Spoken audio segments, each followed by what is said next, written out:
resulta. Baligtad daw ang placement kasi nag-fourth runner-up si Cote d'Ivoire. Supposedly, siya yung una, pero bumaligtad sila kasi parang ano nga siya eh.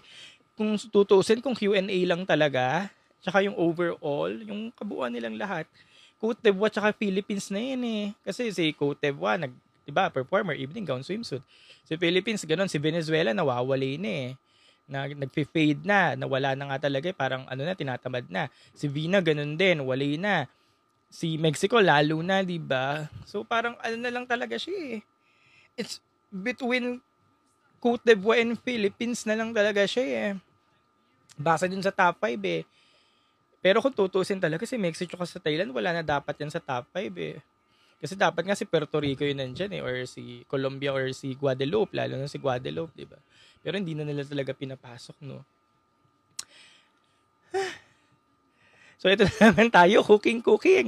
Di ba sinasabi natin, wag tayo magsabi ng cooking kasi deserve naman ng winner. Nagtrabaho naman yung winner. Nagtrabaho siya, nagtraining siya papunta dyan.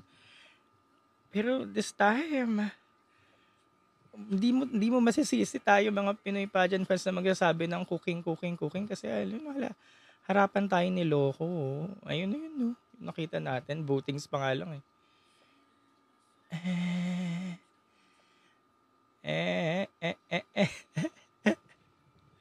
Anong sasagot natin ngayon? Pagtanong tayo, bakit si Mexico? Sige nga, bigyan nyo ako ng magandang sagot ngayon.